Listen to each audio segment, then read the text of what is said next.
SwayamPrabha. Digital India. Educated India.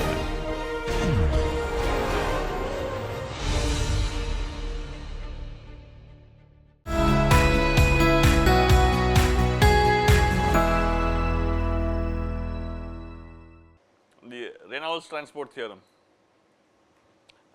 We derived the Reynolds transport theorem somewhere at the beginning of this class or the beginning of this course, okay. And I want to basically go back and relook at it and explain some of the things in the context of conservation of species, okay. That is the idea. So, you looked at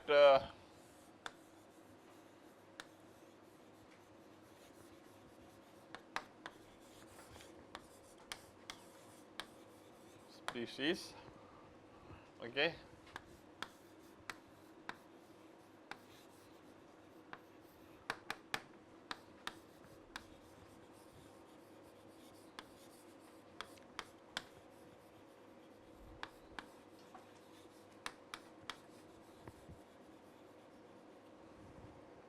So, you looked at conservation of mass, conservation of momentum, okay. We did not do conservation of energy. I just explained conservation of energy and species in one of the earlier classes by looking at the analogy with momentum, okay. But I want to explain a few things today regarding conservation of species, and I thought it will be more clear if I start with Reynolds transport theorem. And here we derived this some time back. Control mass equals volume of eta rho dV plus integral of the control surface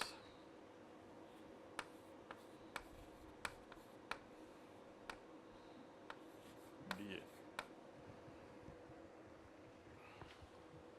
I think there is an eta here. Yeah.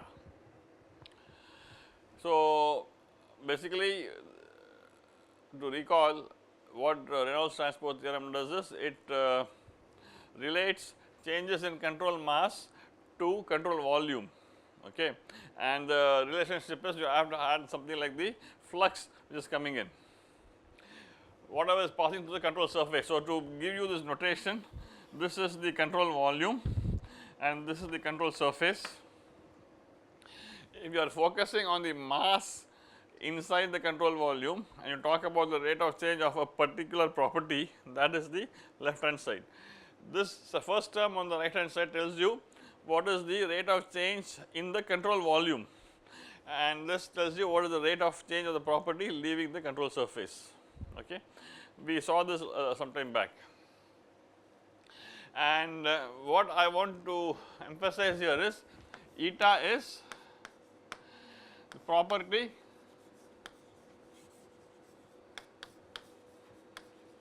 per unit mass, and what I want to do is I want to see how I can apply this for conservation of species, okay. Basically now the focus is on reacting systems. So, supposing there is a chemical reaction, how can I use this Reynolds transport theorem, okay. So, for reacting species, how can we use RTT, okay. Now, look at Ci is the concentration of species I, okay, and this is moles per meter cube. I want to write this in terms of per unit mass basis, because that is how I derived this Reynolds transport theorem, okay. So, if I want to write in terms of per unit mass, what should I do? I should I want per kilogram. So, I have to divide by, so Ci divided by rho is moles of I per unit kg.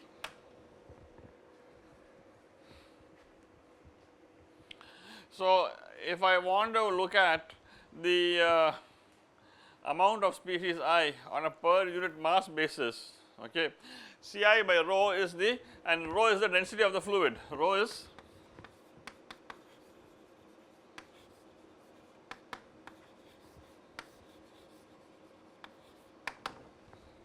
of the fluid, okay. So, now all I am going to do is I am going to substitute this particular for eta. So, this is my eta.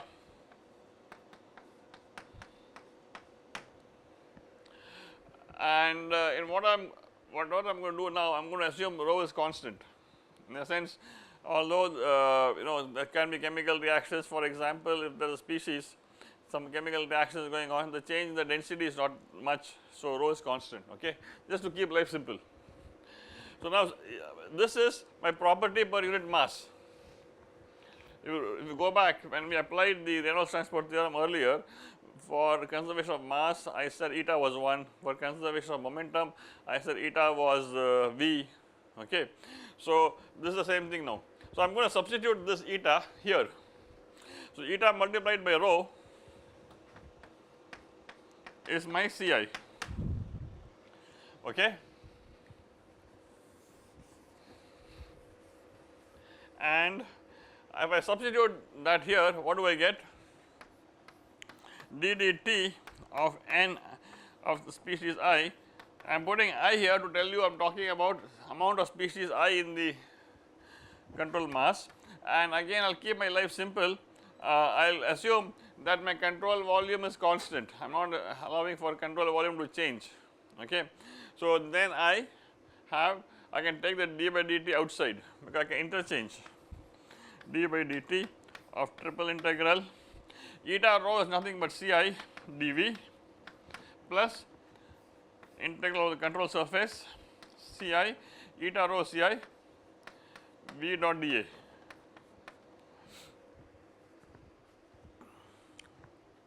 So, this is all fine. This is basically what is accumulating in the control volume. This is what is coming across the control volume, going out of the control volume. But what about this term here, ddt of Ni? Well, earlier I was focusing on the total mass, okay.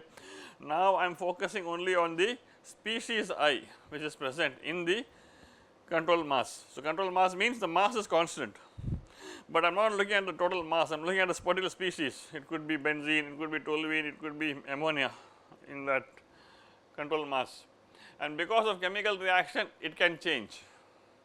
So, ddt of NiCm can change because there is a chemical reaction happening.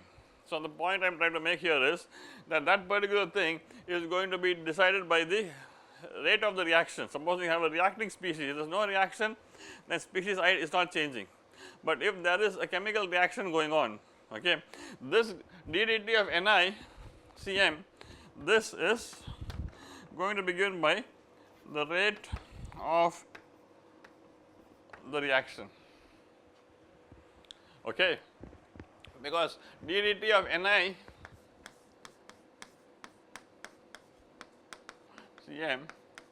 is change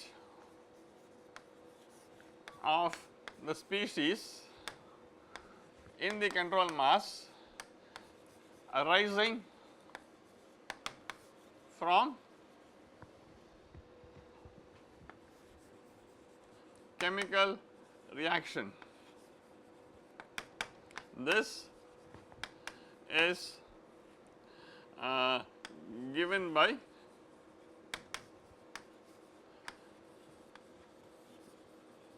the reaction rate, okay. So, that is how, I mean, in my problem when we did conservation of mass, ddt of n was 0. When I did momentum, ddt of n I put as forces, and then I calculated what the forces were from Newton's law, because that is the thing acting on the control mass. So, now here because of the chemical reaction, this guy is equal to the reaction rate. Okay. So, yeah, and I will write this as NiCm can be written as Ri times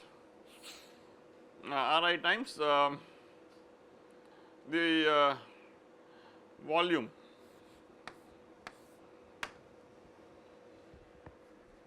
because the control mass is occupying the volume, and I am saying the reaction rate is defined on a per unit volume basis. Okay. Here what have I done? I am saying the reaction rate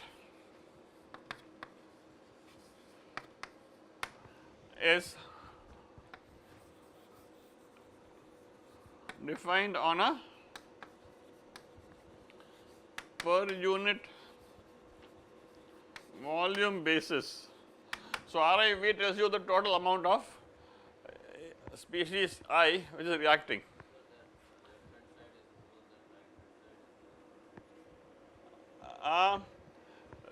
Right hand side is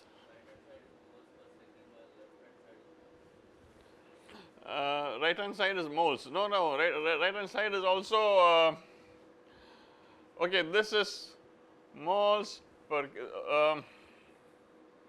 I don't. You are saying this is moles. No. Wait. You mean I should make this? Is that what you are saying? Is that what you are saying? Yeah. Thanks. Yeah. I forgot the d by dt. Yeah. So d by dt of Ni is equal to ReV. Correct. Yeah. Okay.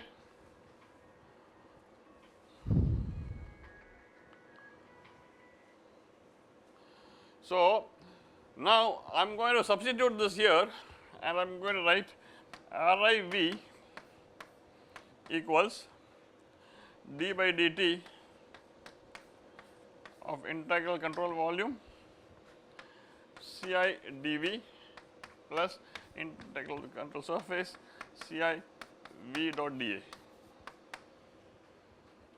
So supposing now I have a batch reactor.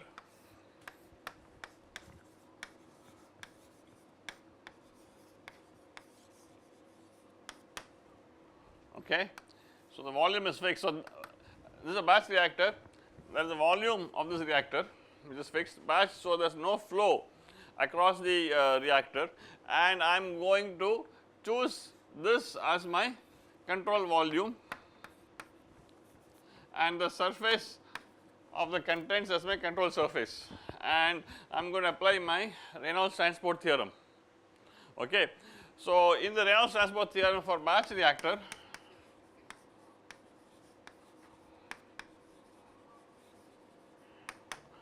integral Ci V dot dA will be 0 because there is no flow. Okay.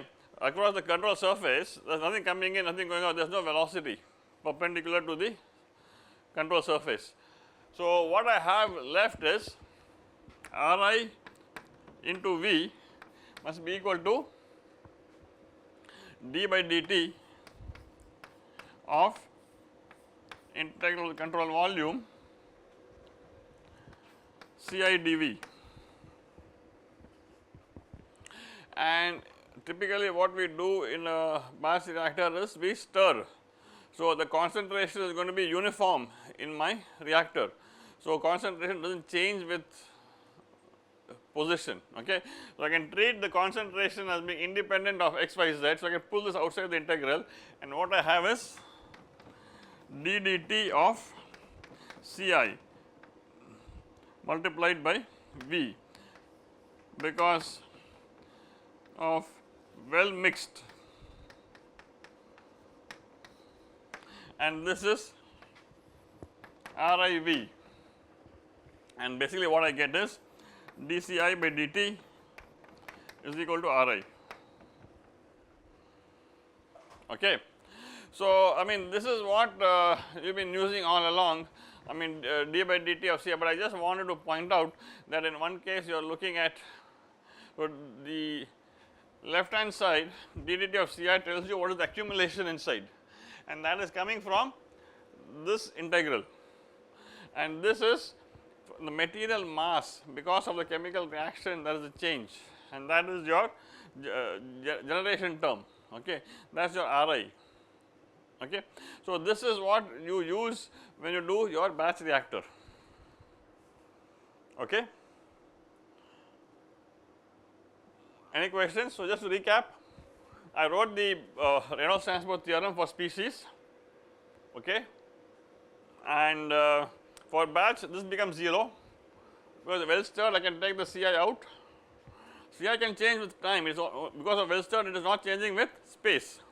I take the Ci out, I get the volume, control volume is constant, so again volume comes out, and this is RIV by definition of the reaction rate. Okay. This tells me in a particular species, because reaction rate is defined per unit volume, I multiply this by volume, fine. So, I got this, I got this. So, this is my equation, and for a first order reaction, depending on whether it is a product or a species, if it is a product, okay, let us say it is a first order reaction. If reaction is first order, ddt of Ca will be minus Kca, because Ri is the rate of generation. Okay, Ri, the way it is defined, is the rate of generation of species I. Okay, and if the reactant it is being consumed, so Ri is rate of generation of species I. But if I write for product,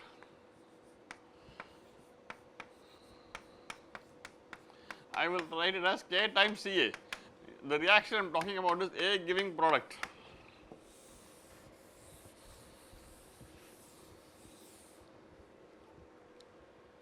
Okay. So, as far as the product is concerned, it is being generated, and the rate at which it is being generated is plus Kca, because of the stoichiometry. Ra divided by nu A is equal to Rp divided by nu P, which are studied in CRE. Okay. Now, how does this? So, I want you to understand that the reaction term which we are using, which we say consumption or reaction, is coming from that Lagrangian derivative of the control mass. Okay. Now, how does I want to apply this to CSTR?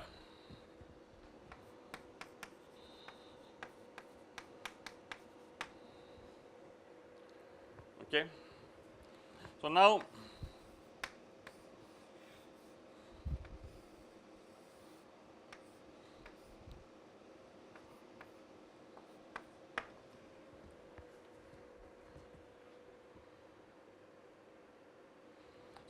again you need to figure out first of all what is the control volume, what is the control surface. So, this is my control surface and this is my control volume. So, whatever is being occupied by the liquid in the reactor, I am calling that my control volume. CSTR, there is continuously things coming in, continuously things leaving, okay, and that is basically what I am showing here. So, the only difference is now that surface integral is going to contribute. In the batch reactor, there was no contribution from the surface integral. So, now again I am writing ddt of NiCm equals ddt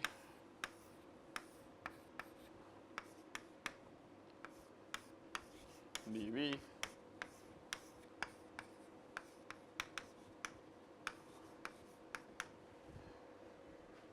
V dot dA. Okay.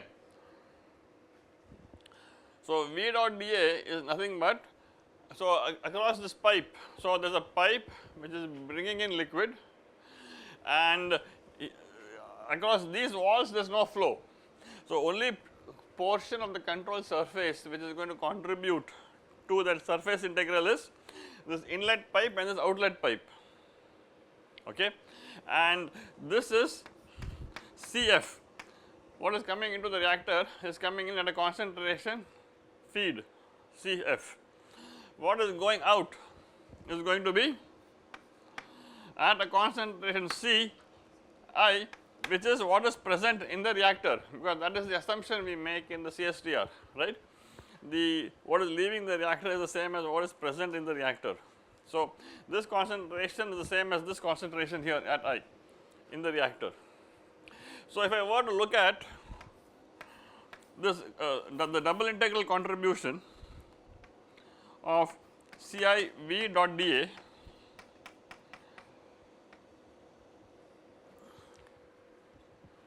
this is going to be made of two parts, one where it is coming in.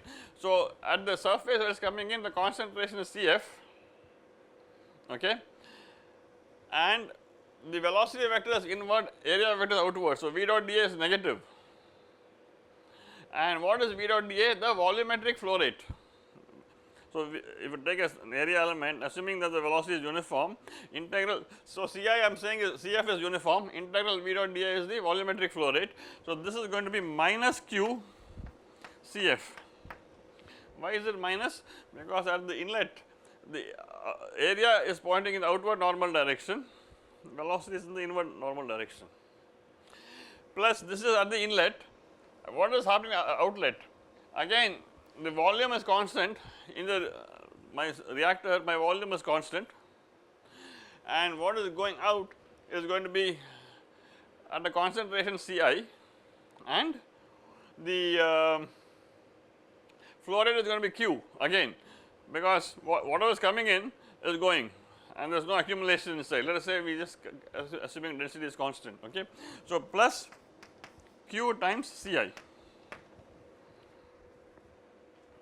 So, Q time, how do I get Q times Ci? Because what is going out is at Ci, and Ci multiply, and assuming Ci is uniform across the cross section. So, pull Ci outside the integral. So, V dot d is again Q, inlet flow is the same as outlet flow. So, the level in the reactor is constant, okay. So, now I have this. So, this is my surface integral, and now I substitute this back here, and what did I write here? Riv must be equal to d by dt, again same things, is well mixed, spatially uniform. So, I can first of all volume is constant and take the derivative out, spatially uniform. So, Ci comes out and I get Ci times V plus QCi minus QCF, okay. So, this is your mass balance equation for CSTR. This is the unsteady state mass balance for CSTR, because I am allowing for concentration I to change with time. Normally, what you have done is you assume steady state, put this equal to 0. So, at steady state, this is equal to 0 at steady state, okay. So, basically I could yeah, I'll just leave it as it is, man. So, maybe you have seen it in a different avatar. So, let me write it in a different avatar, into V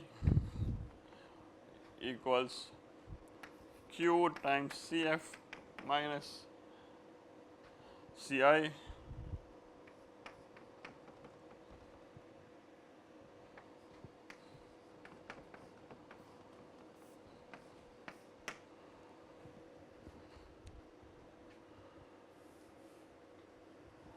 this plus, yeah. So, this is accumulation term in out generation, okay. I mean, what you are comfortable with using, accumulation in out generation. Remember, the way I defined Ri was rate of generation, okay. So, moral of the story is the reaction rate is contributing to the change of moles in the control mass. I want to talk about reaction in a catalytic pellet, catalyst pellet. Okay. So, you know, I mean, a lot of chemical reactions are very slow, and you are basically going to use a catalyst, and this basically takes you to the domain of heterogeneous chemical reactions. So, whatever I showed you here, batch reactor and CSTR, they are homogeneous, we are assuming single phase. Okay. But when you talk about a catalytic reaction like sulfur dioxide getting oxidized to sulfur trioxide on a vanadium pentoxide catalyst. So, you have a porous catalyst and then you carry out the reaction. Okay. So, now, so catalysts are usually porous to increase the surface area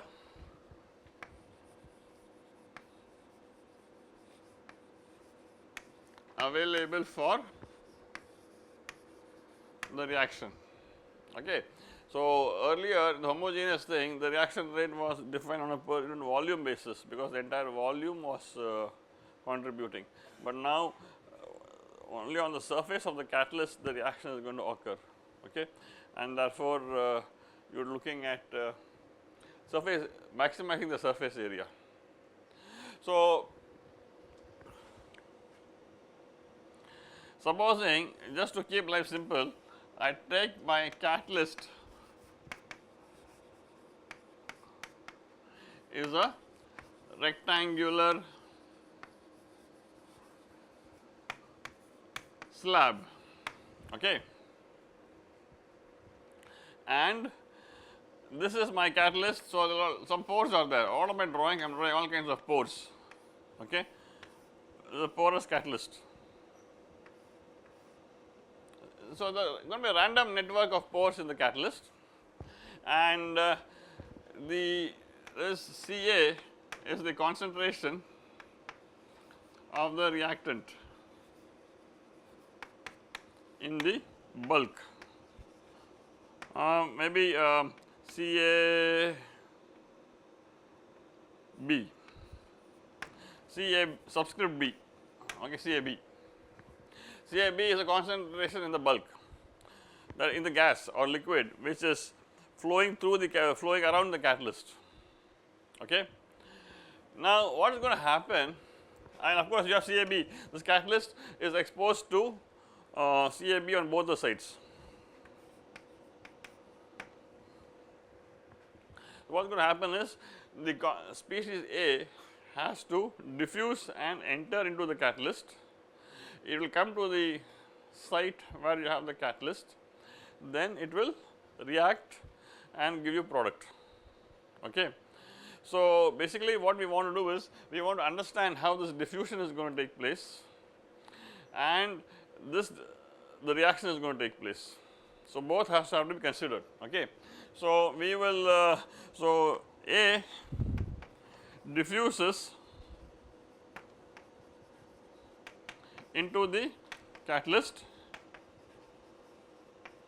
and reacts at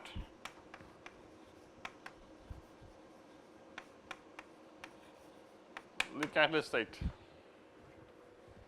Okay, that is a physical thing, and then the product is formed. The product will diffuse out of the catalyst and go into the bulk. Okay. The product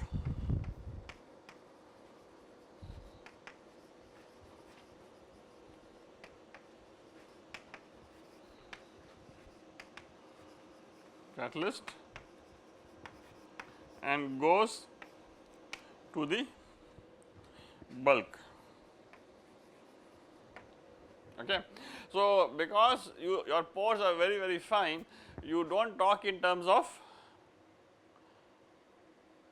velocity, there is no convection, okay, there is only diffusion which is going to be the mode for the transfer. Okay. So, that is something I want you to remember. We can look at this catalyst slab going from minus L, this is 0, this is plus L, this is Ca bulk here and Ca bulk here, okay, and this is, let us say, the x direction, and what we want to do is we want to find out Ca as a function of x. We want to find Ca, the concentration of A in the catalyst, which is going to vary spatially because of diffusion. Okay. I am maintaining the constant catalyst concentration at Ca bulk outside, and because okay, if diffusion is fast, okay, if diffusion is fast, what does it mean? It means there is no diffusional resistance. Okay, the concentration, let us say it is Ca bulk here, let us say it is, there is no external resistance also. Okay, the concentration will be inside will be uniform.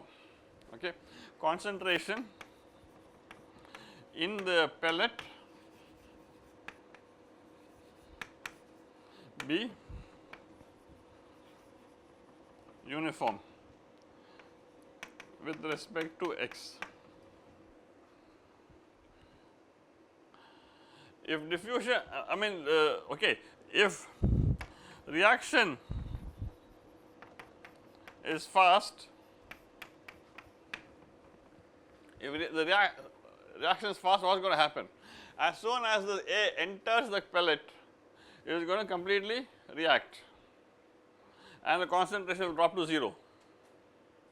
Okay. So, the reaction is going to be confined only to a small region in the catalyst. Okay. So, reaction is confined to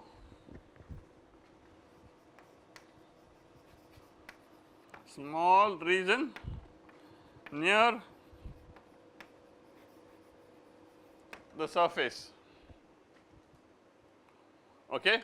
Well, as soon as the thing enters, it gets converted to product.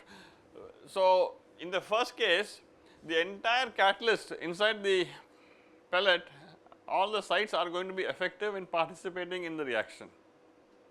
In the second case, only the catalyst which is deposited near the surface is going to be participating. So, if you have a very expensive catalyst like gold or something you are putting in, you do not want to waste all the gold by making it sit inside, because it is not even going to participate in the reaction if the reaction is fast. Okay. So, therefore, it is important for you to understand the relative rates of the diffusion and the reaction, which is going to tell you how to possibly design your catalyst, okay, and make it more effective. So, here only the catalyst near the surface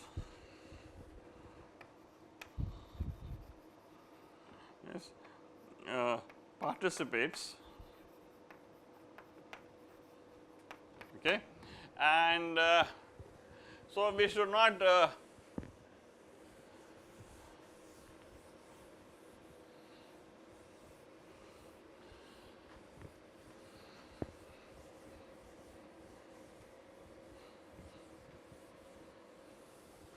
deposit the catalyst in the center. So, if diffusion is fast, that is reaction is slow and rate limiting.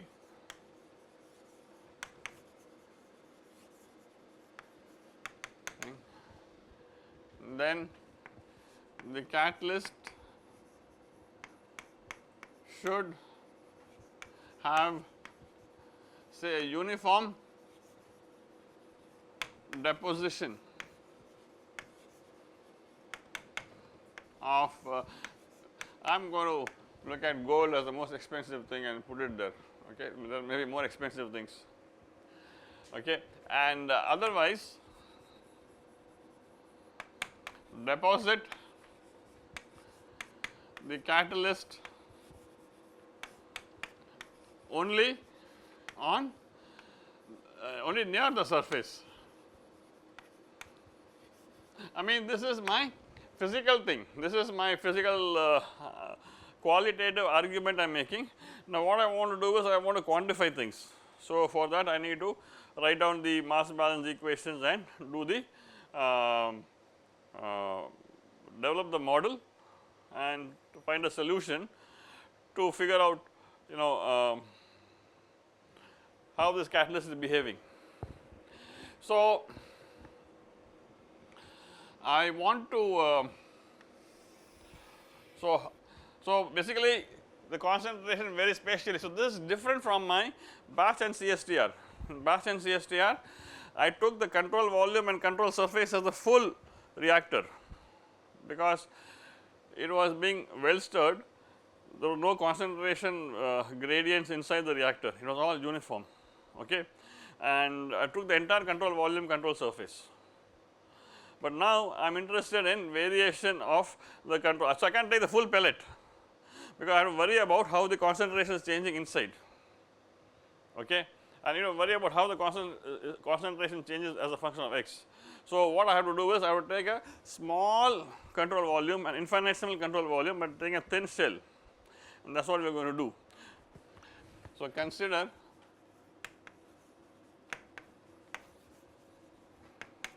a thin shell, okay, of thickness dx. So, this is dx, okay. So, this left portion is at x and the right portion is at x plus dx, that is the location. And I am going to keep my life simple, and I am going to just say that the catalyst is extending to infinity this x direction in the y and z direction, okay. So, catalyst extends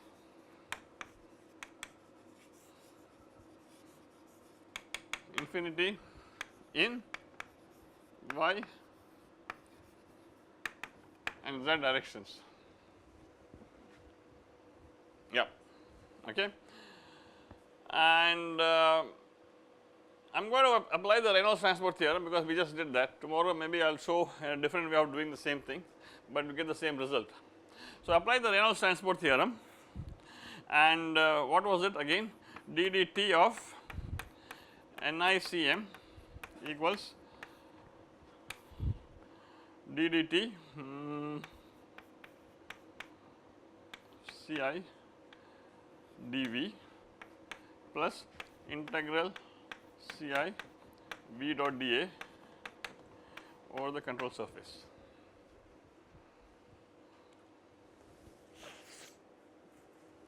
Okay. So, now because I have a very thin dx, this dx is very small, the concentration inside the shell can be assumed to be uniform, okay, and d dt of NiCm is a rate at which I is being generated in this shell, okay. And so, this is going to be given by my reaction rate term, okay. This is my Ri times the volume. What is the volume going to be? Volume of the shell is dx multiplied by area, the area perpendicular to dx, okay. So, this is A times dx.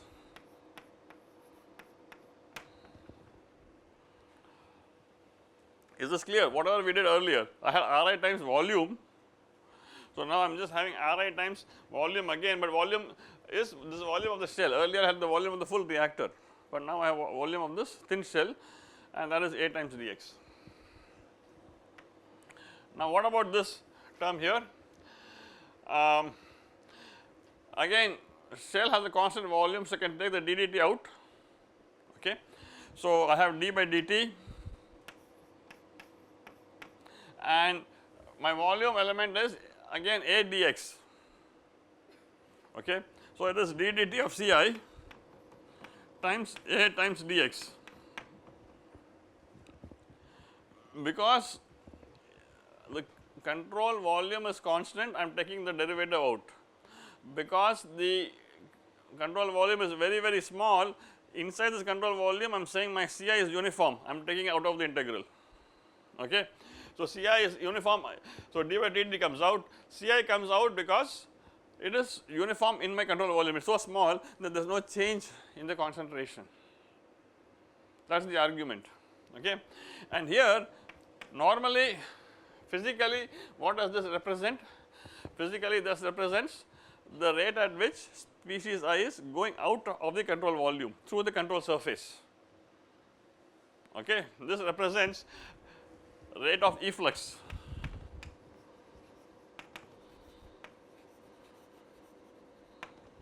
Outflux, okay, from across control surface.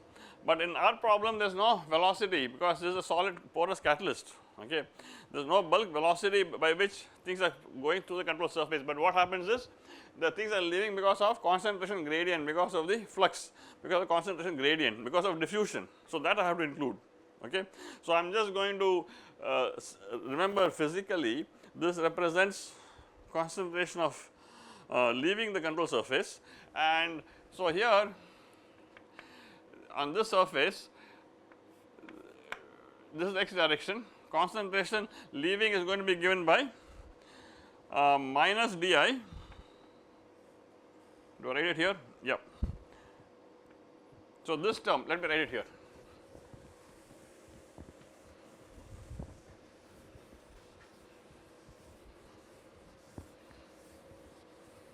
So, this term comes from diffusion, okay, and that is basically two forces contributing, x plus dx minus di dci by dx multiplied by area evaluated at x plus dx, because this is the outflux term, remember this is outflux, and then I have the influx term here. So, it is going to be plus di dci by dx evaluated at x multiplied by area. I am going to substitute this for my double integral, okay, and what do I have? RIA dx equals d dt of Ci into A dx plus or rather minus, I take common, di dci by dx A evaluate x plus dx minus di dci by dx evaluated x times A. I am going to divide this whole thing by A dx, okay. So, divide by A dx and you get Ri equals d dt of Ci, and you take the limit as dx goes to 0. So, if I divide by A dx, what happens is A cancels off and I will get minus d square Ci by dx square. Okay. So, what have I done? I have divided by A dx and taken the limit. So, divide by A dx and take the limit as delta x tends to 0. But then this becomes the derivative of this, okay, which is gives you the second derivative. So, this is your what is typically called the reaction diffusion equation, and remember I told you earlier I want a balance between the diffusion and the reaction, okay, that is what I have got. So, basically the mass balance equation inside the catalyst pellet is what is the best way to write this? Most people write it like this, dci by dt equals, and what is di? Diffusion coefficient of species I, okay.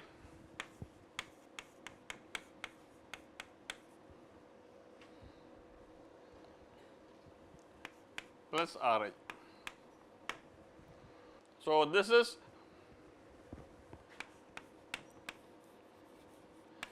rate of generation of species I